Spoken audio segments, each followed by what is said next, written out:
नागपुर से राजस्व मंत्री चंद्रशेखर बावनकुले ने छात्रों की सुरक्षित यात्रा पर जोर देते हुए कहा कि ऑटो बस में सवारी क्षमता से ज्यादा बच्चे न बैठे।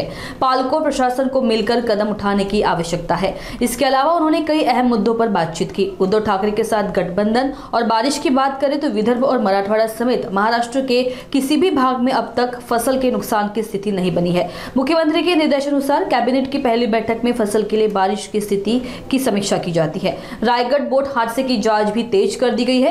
सभी जानकारियां जुटाई जा रही है। परप्रांतियों पर हमले को अराजकता फैलाने वाली मानसिकता करार देते हुए कहा कि मराठी समाज की सुरक्षा उनके लिए सर्वोपरि है, लेकिन बाहरी लोगों को निशाना बनाना अस्वीकार्य है। सरकार से मांग की कि दोषियों पर कड़ी कार्रवाई हो, ऐसी प्रतिक्रिया दी। आपल्या मुलांना सुरक्षित ठेवण्याकरता ऑटोवाला जो येतो किंवा जो काही बसवाला येतो क्षमतेपेक्षा जास्त मुलं हे ऑटोमध्ये बसू नये। आमचं वाहतूक प्रशासन यांनी त्यात लक्ष टाकलं पाहिजे, पण वडिलांनाही आईंनाही आमच्या पाल्यांना विनंती आहे यात लक्ष टाकलं पाहिजे। आर्थिक विकेंद्रीकरण वाढत आहे, गरीब होत आहे, श्रीमंत होत आहे, गडकरी यांनी चिंता व्यक्त केलेली आहे। काही ठिकाणी परिस्थिती अशी आहे की ज्या आर्थिक दुर्बल व्यक्तींना सरकारचा लाभ पोहोचायला पाहिजे तो लाभ पोहोचवण्याकरता आम्ही पार्टी बनवूनही सरकार म्हणून काही गोष्टी कमी पडतात। जसं माननीय मोदीजींनी सर्वांसाठी घर योजना केली।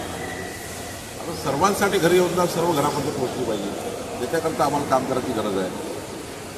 आम्हाला केंद्र सरकार राज्य सरकारच्या पूर्ण योजना एखाद्या व्यक्तीला जर पोहोचणार तर तो व्यक्ती बाहेर निघेल। त्यामुळे आम्ही यावर काम करतो आहे, पार्टी म्हणून काम करतो आहे, सरकार म्हणून काम करतो आहे। एकही व्यक्ती कुठल्याही योजनेपासून वंचित राहू नये याकरता खास करून महसूल विभागाने पुढाकार घेतला आहे। मला असं वाटतं कि आम्ही चांगल्या पद्धतीने करू। मुंबई में परप्रांतियों को पीटा जा रहा है, किस तरह से देखती है आपकी सरकार?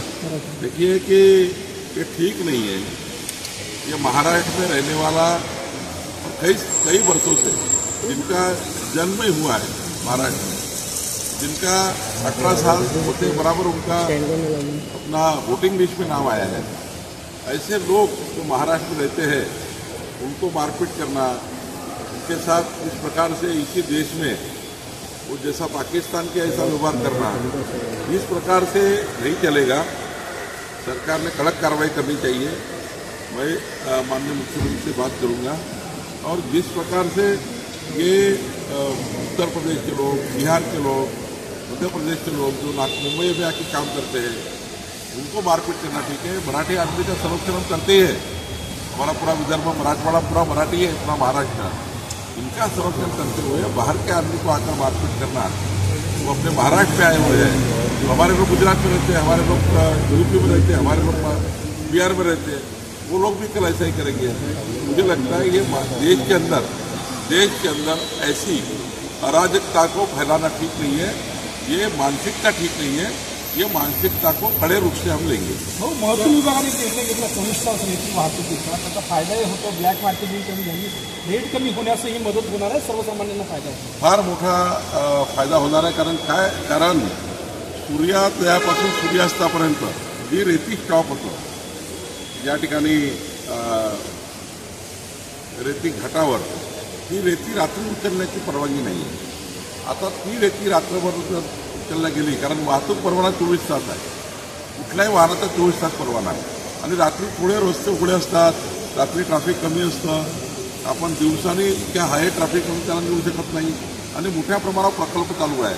त्यामुळं सर्व ट्रान्सपोर्टरची जनतेची मागणी होती की तुम्ही 24 तास द्या, उत्खनन सकाळी 6 ते सायंकाळी 6, ट्रान्सपोर्ट मात्र 24 तास, असा आम्ही निर्णय घेतला। 100% या निर्णयाचा फायदा बांधकाम जे करतात आहे त्याच्याकरता होईल असं मला वाटतं। सर, बच्चू कडू आक्रमक झाले आहेत, आंदोलन करत आहेत कर्जमाफीसाठी। नाही, हे तर मग आता बच्चू कडूचा दुटप्पी।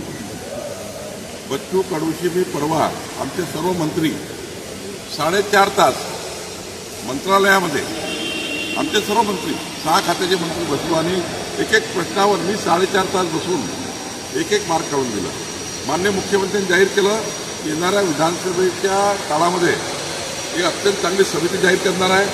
ही समिती पूर्ण महाराष्ट्रात दौरा करून ज्यांना खरंच कर्जमाफी पाहिजे आहे त्यांची कर्जमाफी करणार आहे। की अत्यंत उत्कृष्ट निर्णय मुख्यमंत्र्यांनी घेतला आणि यानंतर मी सुद्धा लेखी दिला आहे.